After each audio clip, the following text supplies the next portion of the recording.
Suami selingkuh menghabisi istrinya. Cinta berujung maut, kok bisa? Awalnya, dia bilang kamu adalah segalanya. Tapi lama-kelamaan, dia mulai mengontrol, mengekang setiap langkahmu. Sampai suatu sore, keheningan sore terganggu teriakan. Suara tangis memilukan dari suami. Bertolak belakang dengan kondisi tadi pagi, di mana suami terlihat riang dan menyapa setiap orang. Orang berlarian berdatangan. Pintu kamar terbuka, tali tergantung dengan seseorang di sana. Dulu, rumah adalah tempat di mana dunia luar berhenti. Di sana cinta tumbuh, dan dia bilang, kamu adalah duniaku, penuh janji dan harapan. Kehangatan mati dengan debat setiap hari. Cinta yang dulu berubah sesak. Hari masih pagi, ia berangkat kerja, seolah tak terjadi apa-apa. Rumah tertutup rapat, tetangga tak ada yang curiga, karena ia menyapa sambil menutup pintu. Tetapi pada sore hari sepulang kerja ada drama. Mengundang nyeri dan tangis. Sepucuk surat tergeletak di meja. Surat tanda putus asa. Laki-laki yang disebut suami menunjukkan WhatsApp yang isinya menyuruh belanja. Dengan tangisan yang sama ia menurunkan tali, menolak polisi otopsi dan minta segera dimakamkan. Tangisnya tak berhenti. Drama duka yang penuh cucuran air mata. Apakah benar begitu? Forensik berkata lain, lebam mayat, endapan darah dan waktu kematian dan sebab tali tak cocok. Begini aslinya.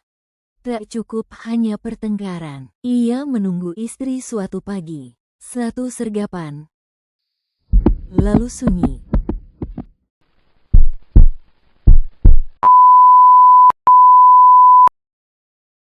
Kita sering membayangkan pembunuh sebagai sosok dengan mata liar dan pisau yang berkilat di kegelapan. Kejahatan itu datang dengan wajah yang tenang, wajah yang mungkin pernah berbagi tawa atau secangkir kopi. Dalam profiling medis, kita menyebutnya High functioning. pelaku tidak butuh kemarahan untuk membunuh. Dia hanya butuh objektifikasi. Baginya, tubuh manusia di depannya bukan lagi siapa, tapi apa? Sebuah benda yang tiba-tiba menjadi masalah, dan masalah yang harus dirapikan. Perhatikan cara pelaku bekerja setelah nyawa itu hilang. Bukan sekedar upaya menyembunyikan jejak. Itu adalah disosiasi malignan. Dokter bedah memotong jaringan untuk menyelamatkan hidup. Tapi pelaku ini memotong untuk menghapus eksistensi seseorang. Di titik ini, korteks prefrontalnya benar-benar mati rasa. Tinggi atau NPD yang bermutasi jadi psikopat tidak bisa menerima penolakan atau perpisahan. Mematikan seseorang adalah cara paling ekstrim untuk memastikan orang itu tidak akan pernah pergi. Jika kau tidak bisa kumiliki secara utuh sebagai manusia, maka aku akan memilikimu secara mutal sebagai benda. Ini adalah konsumsi dalam arti yang paling literal dan mengerikan. Apa yang bisa kita pelajari dari anatomi yang rusak ini? Bahwa monster tidak lahir dari rahim yang berbeda.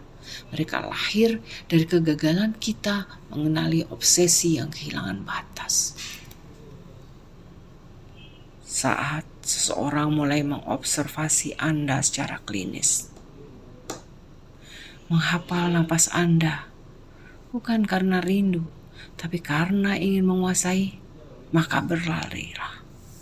Karena di balik pintu itu mungkin bukan pelaminan yang menunggu, tapi meja bedah yang dingin.